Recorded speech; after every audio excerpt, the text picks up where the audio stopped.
Class यहाँ तक अगर कोई क्वेरी है तो आप सकते हैं। जस्ट रेज योर हैंड, तो मैं आपको अनम्यूट कर दूंगी और फिर जो भी क्वेरी है आप पूछ सकते हैं related to content right now. मतलब जो हमने कोर्स में अभी पढ़ा है उससे रिलेटेड, प्रोजेक्ट प्रपोजल से रिलेटेड और क्लास का हो गया। अभी मैं कोर्स से रिलेटेड जो चीज़ें हमने आज लेक्चर पढ़ी, लेक्चर से रिलेटेड कोई क्वेरी है तो आप पूछ सकते हैं। जस्ट रेज योर हैंड, मैं आपको अनम्यूट करूंगी और फिर आप क्वेश्चन पूछ सकते हैं, फिर मैं आपको आंसर।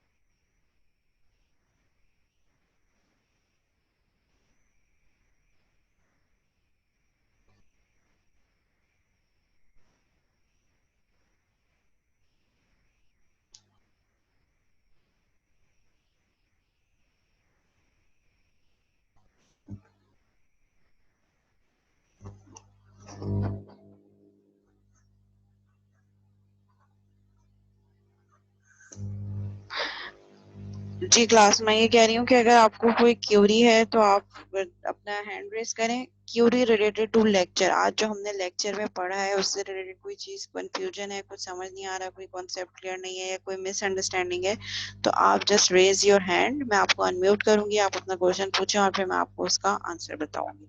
तो अगर कोई क्यूरी है, कोई कंफ्यूजन है, तो you can raise your hand और मैं अनम्यूट करके आपको आपसे क्यूरी लेकर उसको एक्सप्लेन कर दूंगी। अच्छा जी, वासिक को क्यूरी है। एक मिनट, पहले हम वासी की क्यूरी सॉर्ट आउट कर देते हैं।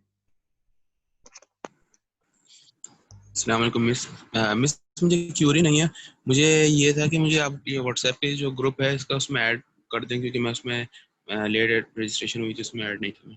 अच्छा राशिद, आप लिंक सेंड कर दें ग्रुप का, इनको व्हाट्सएप ग्रुप का इनविटेशन सेंड कर दें। राशिद सीआर है तो वो आपको शेयर कर देंगे, यहीं पे कर दें आप चैट पे, पब्लिक सबको कर दें ताकि जो लोग नहीं ज्वाइन कर सके वो सब उसको जो है वो ज्वाइन कर लें। और मिस ये लेक्चर की जो रिकॉर्डिंग है गूगल क्लासरूम पे अपलोड होगी एलएमएस पर? एलएमएस पे लिंक शेयर होगा और यूट्यूब पे भी अपलोड हो जाएगी आज इंशाल्लाह। लास्ट क्लास के तो ऑलरेडी उसी चलिए दिन हो गई थी, अभी आज भी हो जाएगी। चलिए, ठीक है मिस, चलिए ठीक है। ओके जी अब्दुल्ला।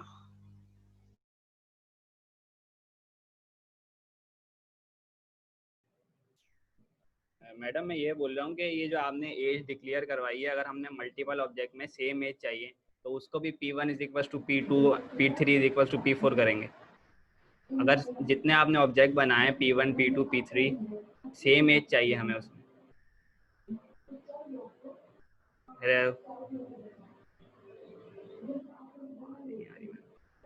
जी आपका क्वेश्चन मैंने ले लिया अब्दुल्ला। आपका जो क्वेश्चन है कि आप कह रहे हैं कि अगर आपने सिर्फ एज आपको सेम रखनी है तो उसके लिए P1, P2, P3, P4 नहीं, ऐसा बिल्कुल नहीं होगा। अगर आपका कोई एक ऐसा पैरामीटर है जिसमें एज या तो फिर आपको हार्ड कोड करनी पड़ेगी P1 dot age is equal to 20, P2 dot age is equal to 20। एक और इसका सिनेरियो हम आगे जाके पढ़ेंगे, स्टैटिक का कीवर्ड। और उसके अलावा एक और फील्ड हम पढ़ेंगे कंस्ट्रक्टर। जब हम कंस्ट्रक्टर पढ़ेंगे तो कंस्ट्रक्टर के साथ हम वैल्यूज को सेट कर देंगे कि जैसे डिफॉल्ट कंस्ट्रक्टर कॉल हो ये फील्ड सेट कर दे, और वो जो भी आपने सेम एज रखी होगी वो बाय डिफॉल्ट सारे ऑब्जेक्ट्स के लिए वही सेम एज रखेगा जो आपने इस कंस्ट्रक्टर में रखी है। अगर आप स्पेसिफिकली किसी एक ऑब्जेक्ट को चेंज करना चाह रहे हैं तो आप उस ऑब्जेक्ट के नाम के साथ चेंज भी कर सकते हैं, बाकी सारी सेम रहेंगी। जिस करंट ऑब्जेक्ट के साथ आप चेंज करना चाहेंगे वो चेंज हो जाएगी।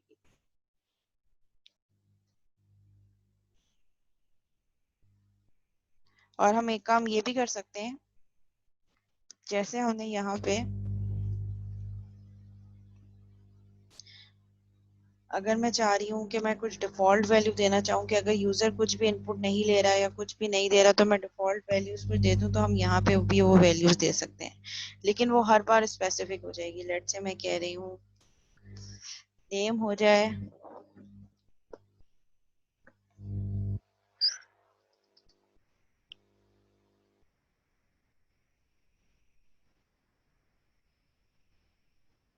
शेयरिंग हो रही है आप लोगों के पास क्लास, ये जो मैं एडिटर में चेंज कर रही हूँ। ठीक है, अगर हम चाह रहे हैं कि हर चीज हमारे पास सेम रहे, मतलब जैसे ही ऑब्जेक्ट क्रिएट होता है और मैं उस ऑब्जेक्ट के नाम के साथ कोई चीज और एक्स मतलब direct P1 dot name, P1 dot age, P1 dot height ना करूं, बाय डिफॉल्ट एक वैल्यू सेट हो जाए, तो हम इसको यहाँ पे भी ऐसी डिफॉल्ट वैल्यू जहाँ हमने वेरिएबल डिक्लेयर किए हैं वहां पे भी हम डिफॉल्ट वैल्यूज दे सकते हैं।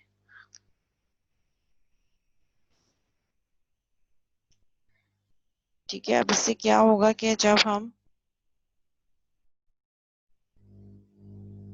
जैसे ऑब्जेक्ट क्रिएट करेंगे, कोई भी नया ऑब्जेक्ट, जैसे यहाँ पे मैंने p1 डॉट नेम सेट कर दिया, तो ये वो उस प्रीवियस वैल्यू को जो मैंने वहां पे रखी है डिफॉल्ट वैल्यू, उसको ओवरराइट करके जो लेटेस्ट वैल्यू है वो अपडेट कर देगा। फिर मैंने नेक्स्ट वैल्यू रखी p2 पे, मैंने कुछ भी सेट नहीं करवाया। सो ये कौन सी वैल्यू रखेगा p2 के लिए, जो मैंने ऑब्जेक्ट भी यहाँ पे कॉल करते वक्त दी थी, नेम एज एंड हाइट।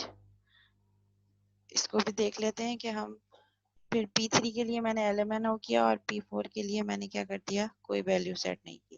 तो फिर हम इसको P1 डॉट प्रिंट ऑल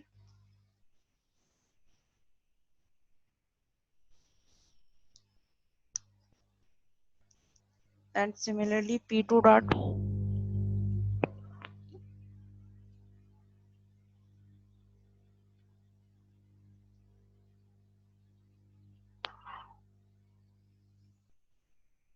तो अगर आप देखें तो यहाँ पे P1 जो ऑब्जेक्ट बना था, जिसके लिए मैंने नेम ABC 100 3.9 रखा था, इसने प्रिंट ऑल पे क्या प्रिंट करवा दिया, ABC 100 3.9। ऑब्जेक्ट 2 क्रिएट किया, person P2 is equal to new person, और इसकी कोई भी फील्ड मैंने सेट नहीं की। तो ये कौन सी वैल्यू सेट करेगा, वो जो डिफॉल्ट वैल्यू जहाँ मैंने वेरिएबल डिक्लेयर करते वक्त रखी थी, ये वो डिफॉल्ट फील्ड थी,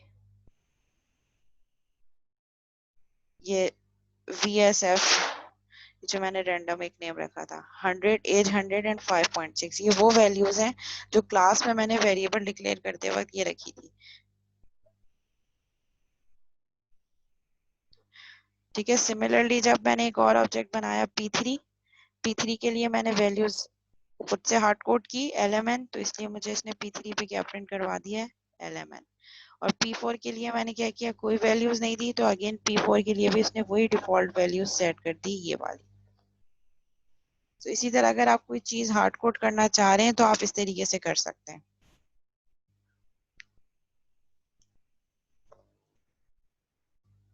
अगर हम P1 डॉट एज नहीं लिखेंगे यहाँ पे, तो वो जो मैंने डिफॉल्ट वैल्यू दी है 100, वो वैल्यू उठाएगा।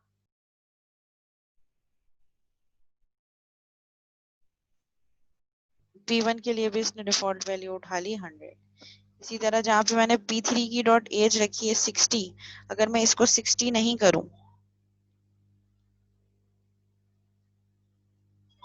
ठीक है, यहाँ पे मैंने P3 डॉट एज 60 रखा है, इसको मैं कमेंट कर दूं, तो ये P3 के लिए भी क्या वैल्यू उठाएगा, वो 100 जो डिफॉल्ट वैल्यू थी। P3 के लिए भी इसने डिफॉल्ट वैल्यू एज की क्या उठाई, 100, जो मैंने वहां पे एज के लिए सेट कर। तो अगर आप हार्ड कोड नहीं करेंगे तो जो वहां पे आपने डिफॉल्ट वैल्यूज दी हैं वेरिएबल की, एट्रीब्यूट्स की, 100 5.6 एंड VSF CDSC, या हम इसको और सिंपल कर देते हैं,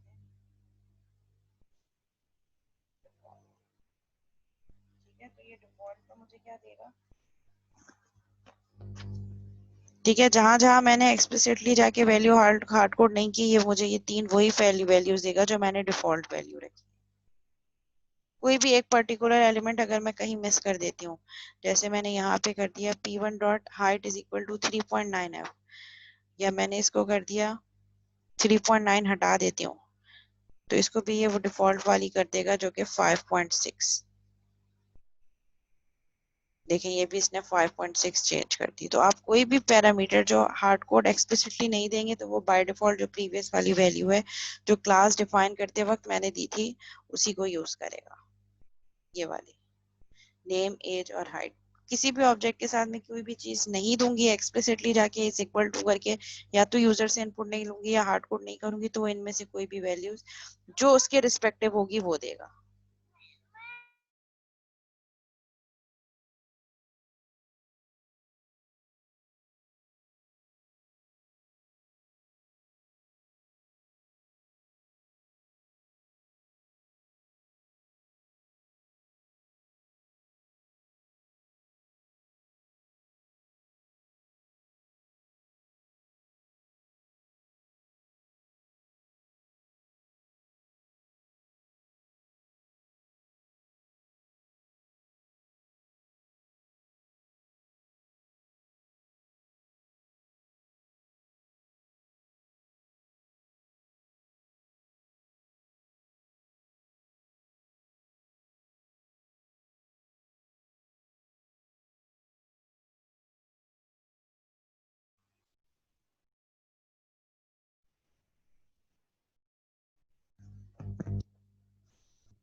जी क्लास अशमल P2 पे क्या रिपीट करना है बेटा?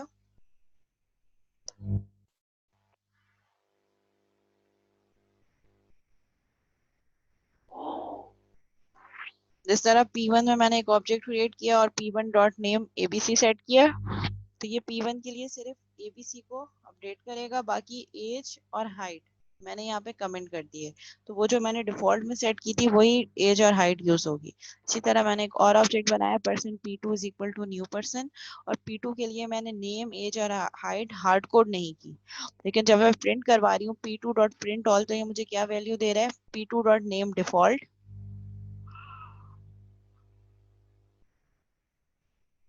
P2 डॉट जो एज है वो 100 दे रहा है, और ये 100 कहाँ से उठा रहा है? क्योंकि मैंने तो यहाँ पे P2 dot name is equal to default P2 dot age is equal to 100 P2 dot height is equal to 5.6 नहीं किया। लेकिन क्योंकि मैंने वहां पे जब मैं ऑब्जेक्ट एट्रीब्यूट्स क्रिएट किए क्लास पर्सन में, वहां पे मैंने ये कहा है कि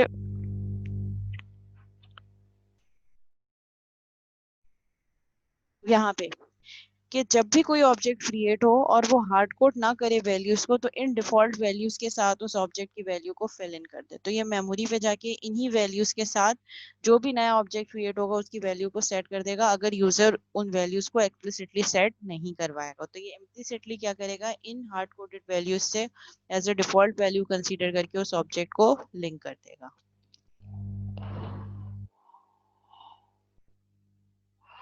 और कोई क्यूरी है तो रेज करें अपना हैंड।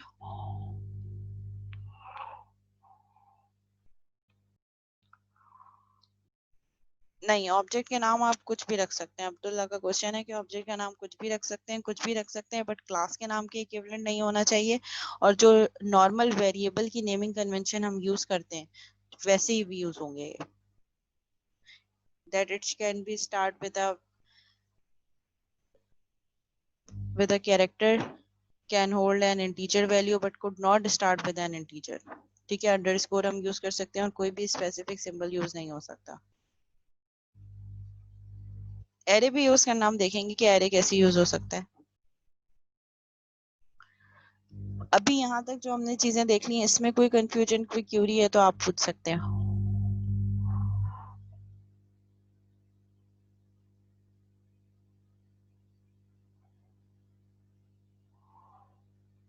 अच्छा, मैंने भी आप लोगों को कुछ टास्क दिया था लास्ट क्लास में।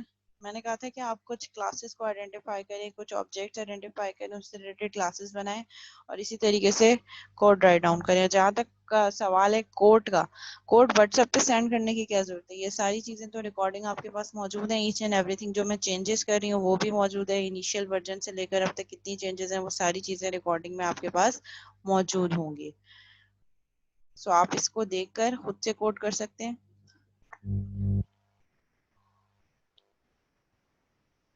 हाँ जी, तो उस टास्क पे क्या कुछ काम वाम किया आप लोगों ने? देखो, इंतजार में नहीं रहो कि मिस करवाएंगी तो हम करेंगे। कुछ चीजें आप जैसे आज जो जो चीजें क्लास में हमने पढ़ी है वो डेफिनेटली आपको करनी पड़ेगी। प्रैक्टिस तो करनी पड़ेगी ना, प्रैक्टिस तो ऐसी ही होगी। दूसरी चीज कि जैसे मैंने पर्सन की क्लास बनाई है, आप उससे रिलेटेड कुछ और क्लासेस बना दें।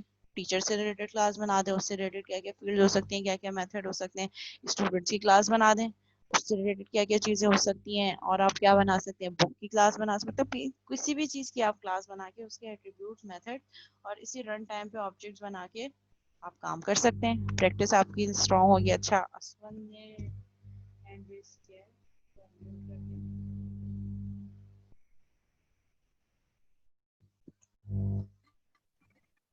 जी मैं कह रहा था, मैंने एक वो बनाया था मोबाइल के लिए। मोबाइल के अंदर क्या क्या स्पेसिफिकेशन हो सकती है, क्या क्या। ठीक है असमान, आपकी आवाज क्लियर नहीं आ रही, डबलिंग हो रही है और बीच में आवाज कट रही है। हेलो, जी, इसमें ये कह रहा था मैंने मोबाइल के ऊपर बनाया था कि मोबाइल में क्या क्या हो सकता है, बैटरी कितनी हो सकती है, प्रोसेसर कौन सा है, तो उसकी पूरी क्लासेस बना के उस पर काम किया। अच्छा किया है आपने उस पे काम, उसके ऑब्जेक्ट्स बनाए रन टाइम पे? जी अच्छा, ऑब्जेक्ट्स पे डिफरेंट वैल्यूज दी होंगी आपने डिफरेंट मोबाइल के रिस्पेक्ट से। जी मैंने यही किया है, एक Xiaomi की कंपनी बना दी, एक सैमसंग की बना दी, फिर उसके अंदर उसकी क्लासिफिकेशन बना के कि हाँ, इसमें ये प्रॉपर्टीज होती हैं, इसमें ये प्रोसेसर आपको मिल जाता है और इसमें बैटरी इसमें इतने एमएएच की है, तो ये इस पे वर्कआउट किया। ठीक है, सही है। बस एक ही क्लास पे काम किया था मोबाइल की?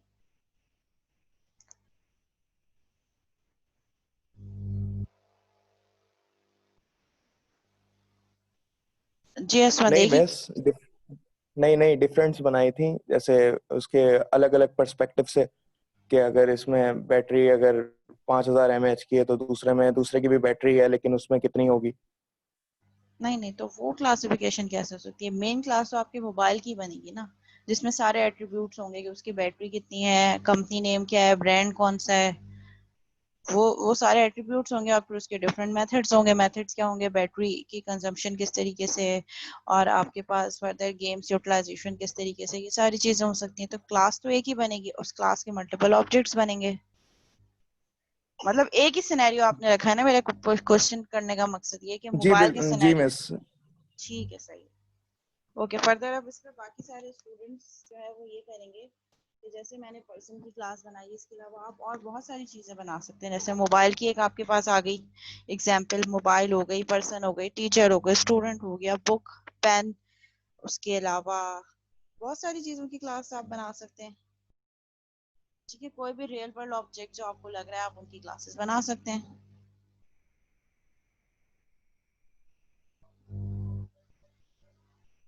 अच्छा, स्कूल की क्लास कैसे बनेगी? स्कूल तो इटसेल्फ एक सिनेरियो है।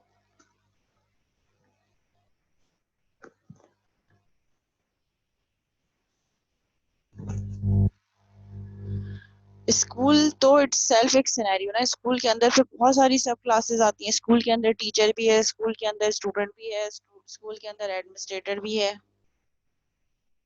स्टूडेंट की बनेगी, स्टूडेंट के अंदर स्टूडेंट का नेम हो सकता है, उसकी स्टूडेंट आईडी हो सकती है, उसकी सीजीपीए हो सकती है, नंबर ऑफ कोर्सेज एनरोल्ड हो सकते हैं।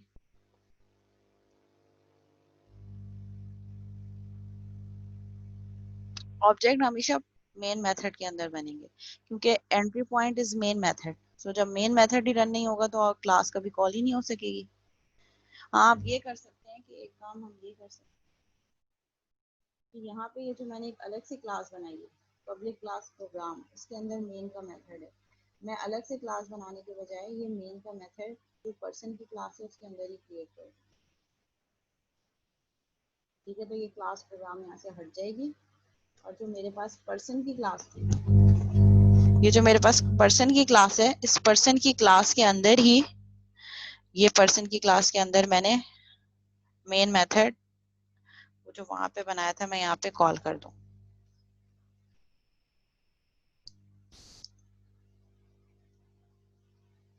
तो मेन मेथड की सारी फंक्शनैलिटी मैंने यहीं कर दी। वो क्लास आप चाहें तो अलग अलग यूटिलिटी और ड्राइवर क्लास बना सकते हैं, which is a good approach. और अगर आप चाहें तो एक ही क्लास को यूटिलिटी और ड्राइवर क्लास दोनों बना सकते हैं। इसको रन करेंगे, सो ये विदाउट एनी एरर मेरे पास रन हो गया।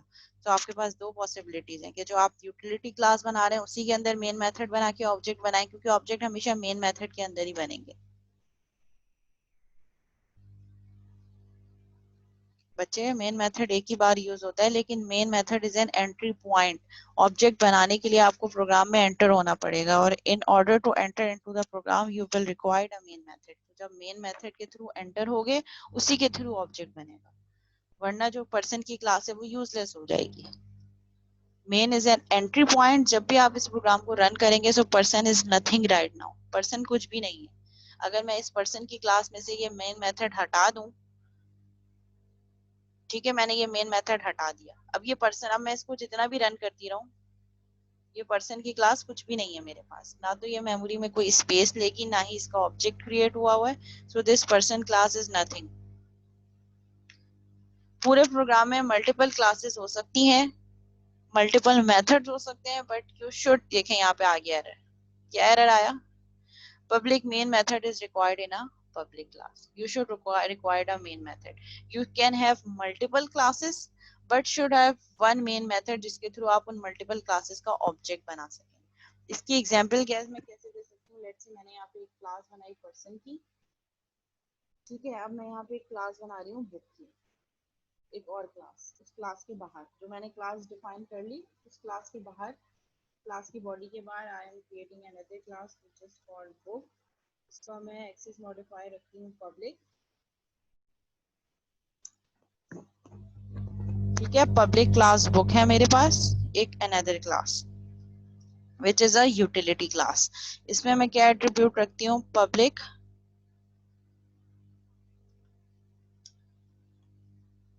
String title. ठीक है, और फिर हम इसका कर देते हैं पब्लिक स्ट्रिंग ऑथर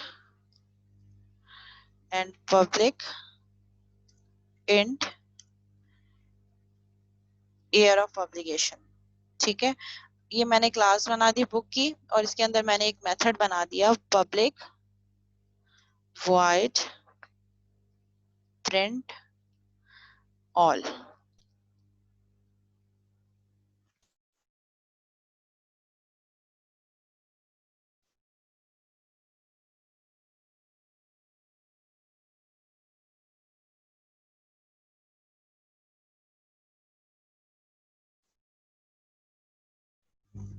एग्जैक्टली आप जितने चाहे एट्रीब्यूट बना सकते हैं, but it should be relatable, मतलब बुक की क्लास में जो है वो बुक से रिलेटेड ही एट्रीब्यूट्स होने चाहिए। बिल्कुल डिफरेंट फाइल भी बना सकते हैं, और एक ही फाइल के अंदर मल्टीपल क्लासेस भी बना सकते हैं, इट्स अप टू यू। आप जैसे जैसे क्लासेस बनाते चले जाएंगे वो एक नई एंटिटी बनती चली जाएगी, लेकिन मेमोरी में उसकी स्पेस जब तक नहीं होगी जब तक आप ऑब्जेक्ट नहीं बनाएंगे, और ऑब्जेक्ट हमेशा मेन मेथड से बनेंगे। ठीक है, मैंने प्रिंट ऑल का मेथड बना दिया जिसमें मैं टाइटल ऑथर और ईयर को प्रिंट करवाऊंगी।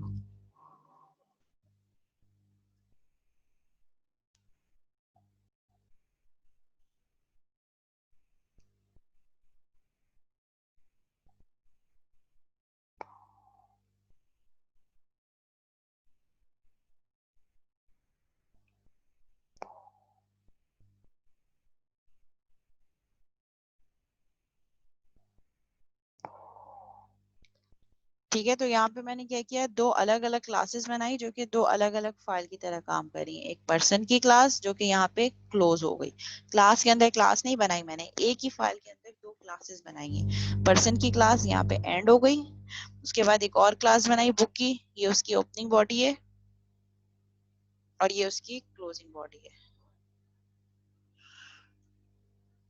ठीक है, ये बोथ वर्क लाइक अ यूटिलिटी क्लास, ये दोनों क्या है, यूटिलिटी क्लास है। अब जब मैं इसको रन करूंगी तो मेरे पास मेमोरी में ना तो कोई स्पेस एलोकेट होगी, क्योंकि स्पेस कहाँ एलोकेट होगी, क्योंकि मैंने तो अभी कोई ऑब्जेक्ट ही नहीं बनाया। ठीक है, अब मुझे क्या करना पड़ेगा, I have to create a driver class जो कि इन यूटिलिटी क्लास को मुझे एक्सेस करवाना है। तो मैं यहाँ पे एक क्लास बना दूंगी, क्लास का नाम आप कुछ भी रख सकते हैं। ठीक है, तो मैंने यहाँ पे इसको रखा है टेस्ट, आप चाहे तो ड्राइवर रख दें, कोई भी नाम रख दें क्लास का जो हम रख सकते हैं।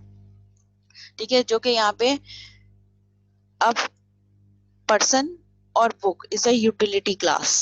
अब इन क्लास को एक्सेस करने के लिए I will require a driver class जो इन क्लासेस को ड्राइव कर सके। सो यहाँ इस ड्राइवर क्लास में मुझे क्या चाहिए होगा, public static void main and.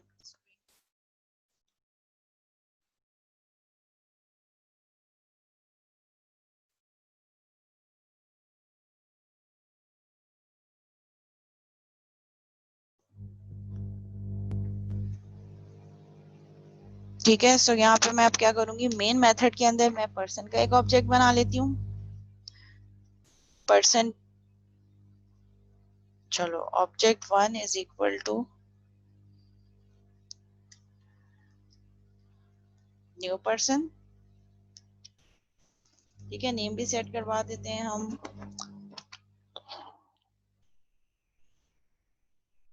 o1 dot name is equal two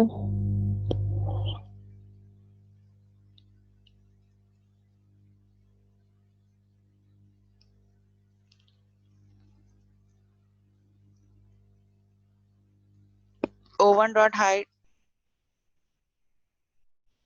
is equal to 5.3 f late से। ठीक है, और यहाँ से हम कॉल कर देते हैं o1 डॉट ठीक है, तो इसने मुझे क्या कर दिया, पर्सन की क्लास के सारे एट्रीब्यूट्स और मेथड शो करवा दिए। सो मैंने यहाँ से प्रिंट ऑल वाला मेथड कॉल कर लिया। लेट्स से मैं एक और ऑब्जेक्ट बना रही हूँ बुक का, जो कि एक और क्लास है। इसका मैंने ऑब्जेक्ट बना दिया book b1 is equal to new book.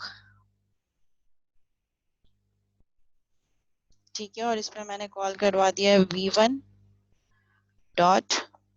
ठीक है, ये मुझे वो सारी फील्ड दे रहा है जो बुक की क्लास में मैंने यूज की थी, ऑथर, टाइटल, ईयर। तो मैं बुक का टाइटल दे देती हूँ।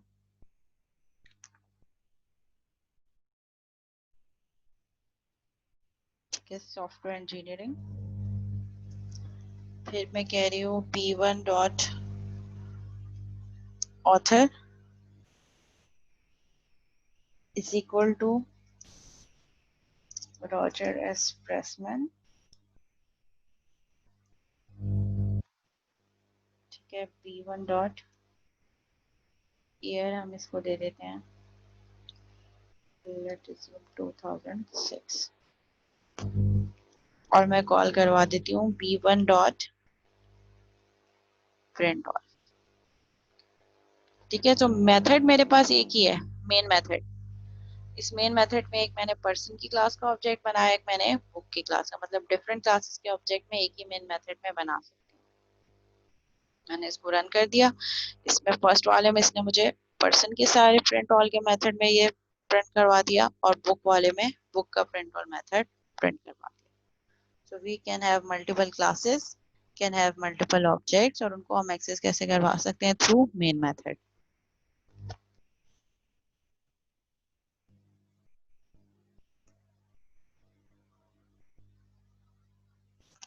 फ्रेंड की क्लास भी बन सकती है, एग्जैक्टली कोई भी क्लास बन सकती है जिसमें डिफरेंट एट्रीब्यूट्स हो, कैन बी अ क्लास।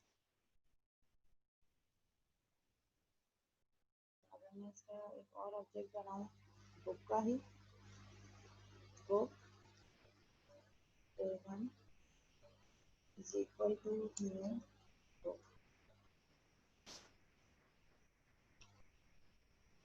ठीक है,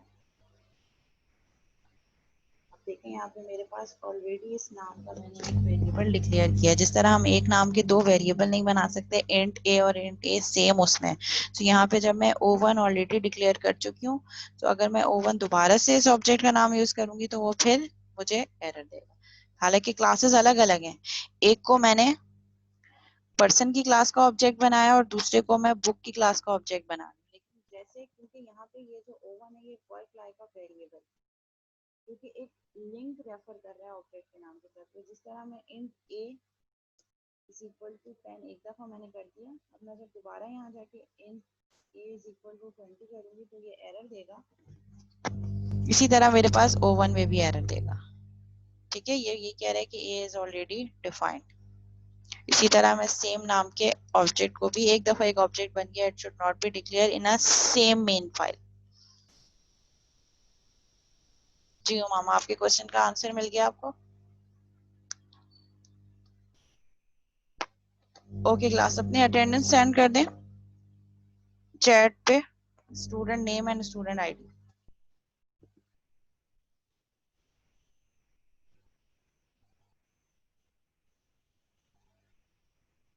अच्छा, एक क्वेश्चन था, क्वेश्चन क्या है, मोहम्मद अनस के क्वेश्चन है, मिस एट्रीब्यूट्स के नेम या एज सेम हो सकते हैं? क्या मतलब एट्रीब्यूट्स के नेम मल्टीपल ऑब्जेक्ट्स के लिए बिल्कुल सेम हो सकते हैं? हो सकता है, जिस तरह दो नाम के एक इंसान हो सकते हैं, इसी तरह दो नाम के, यहाँ पे जो चीज हम रियल वर्ल्ड में कर रहे होते हैं वो सारी पॉसिबिलिटीज हमारे पास, हम कोशिश कर रहे होते हैं कि उनको यहाँ पे मैप करें।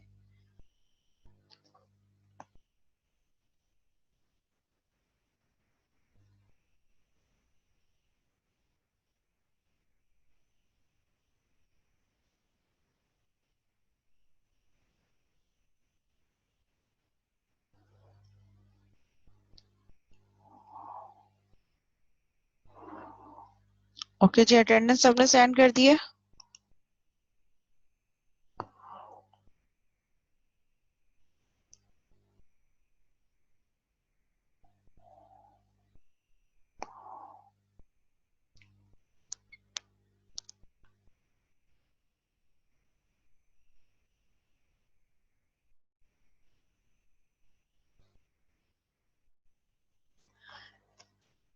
जी प्रपोजल की क्या गाइडलाइन देनी है राशिद?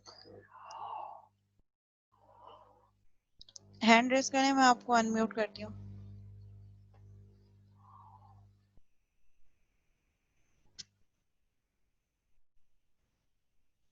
जी राशिद।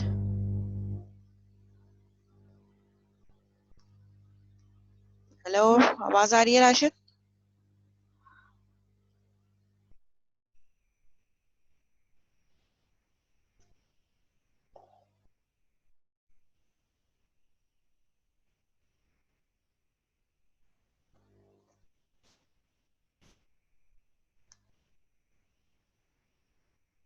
जी आप अनम्यूट हैं राशिद, बोलें।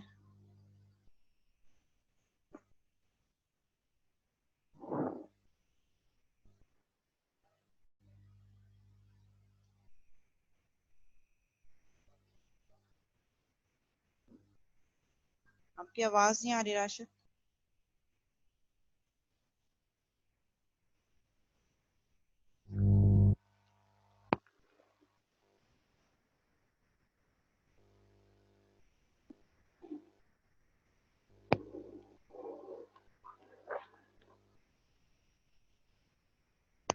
प्रोजेक्ट प्रपोजल का टेम्पलेट अपलोड है ना आपके एलएमएस पे? उसमें क्या क्या रिक्वायरमेंट्स हैं, फीचर्स हैं, प्रोजेक्ट का नाम है, ग्रुप मेंबर्स का नेम है, टेम्पलेट गिवन है, उस टेम्पलेट को फॉलो करना है आपने अपने प्रोजेक्ट के रिस्पेक्ट से। अच्छा, दूसरी चीज ये कि इस क्लास की आईडी सेम होनी चाहिए। मतलब अगर आपके ग्रुप मेंबर्स हैं, वो इस क्लास आईडी है, जो थ्योरी की क्लास आईडी है, इसमें होना जरूरी है। ठीक है। अच्छा, प्रपोजल की जो हमने डेट्स जो रखी है, प्रपोजल की डेट, जो लोग लेट आए हैं वो दोबारा से सुन लें कि आपकी जो है प्रोजेक्ट प्रपोजल की डेट जो है वो है मैक्सिमम 3 मेंबर्स अलाउड है, और हमने रखी है 26 टू 28 सितंबर। बहुत लेट नहीं हो जाएगा 26 टू 28 सितंबर? मैं चाहती कि आप लोग प्रोजेक्ट पे काम स्टार्ट कर दें। हम इसको कर लेते हैं 18 टू 20 सितंबर, फ्राइडे सैटरडे संडे, 18, 19 एंड 20 सितंबर। 18, 19, 20। 20 is the last date for submission of project proposal। ठीक है। 20 के बाद मैं प्रोजेक्ट प्रपोजल अप्रूव नहीं करूंगी।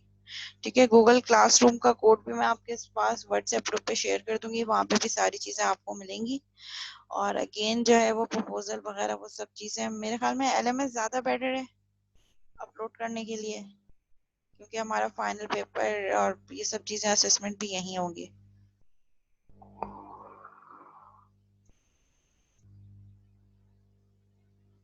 26 बहुत लेट हो जाएगा बेटा, 1 मंथ ऑलरेडी, यानी कि हमारे पास 5th वीक 6th वीक में हम चले जाएंगे।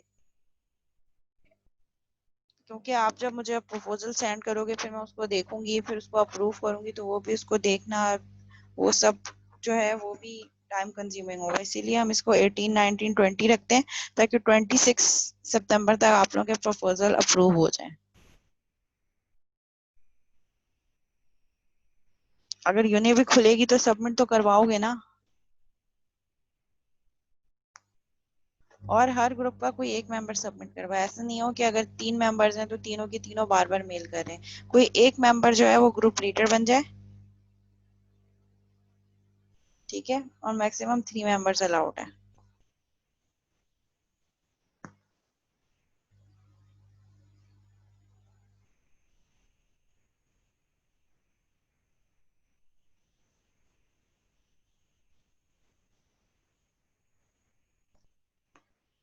पता नहीं, यूनी जब ओपन होगी, जब नोटिफिकेशन आएगा तो पता चल जाएगा आपको भी और मुझे भी। अभी तक कोई वो नहीं है कि कब खुल रही है। ठीक है, यहीं तक रखते हैं। फिर इसके बाद जो है हम नेक्स्ट वीक कंटिन्यू करेंगे। मीनवाइल जो जो चीजें कंटेंट्स हमने आज पढ़ी हैं, काइंडली आप उन चीजों को, उससे रिलेटेड चीजों को एटलीस्ट प्रैक्टिस जरूर करके देखें, कोड जरूर करके देखें। मजे का कोर्स है, इंटरेस्टिंग है। प्रोग्रामिंग फंडामेंटल से ज्यादा इंटरेस्टिंग कोर्स है, ज्यादा कॉन्सेप्चुअल तो मैं नहीं कहूंगी, ज्यादा इजी है as compare to programming fundamental. वहाँ की चीजें ही यहाँ पे इम्प्लीमेंट होंगी, बट लॉजिक सारी वही लगेगी, वही मेथड्स हैं, वही वेरिएबल्स हैं, पर जो एक नया एडिशन है वो हमने देखा कि ऑब्जेक्ट।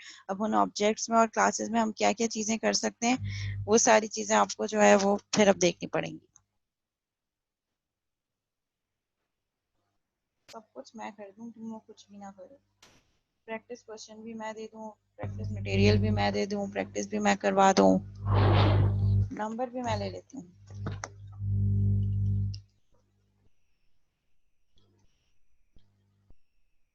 ग्रुप पे सेंड कर दूंगी मैं। ठीक है, यहीं तक रखते हैं, क्लास को एंड करते हैं। इंशाल्लाह नेक्स्ट वीक फिर यहीं से कंटिन्यू करेंगे। मीनवाइल आई विल अज्यूम कि जो चीजें हमने आज तक पढ़ी हैं वो सारी चीजों पे आपको हैंड्स ऑन हो चुका होगा नेक्स्ट क्लास से पहले पहले, ताकि हम नेक्स्ट क्लास में जब कंस्ट्रक्टर्स देखेंगे तो कंस्ट्रक्टर्स समझने के लिए ये सारे कंटेंट समझ में आना जरूरी है। ठीक है क्लास, ओके, टिल देन अल्लाह हाफिज।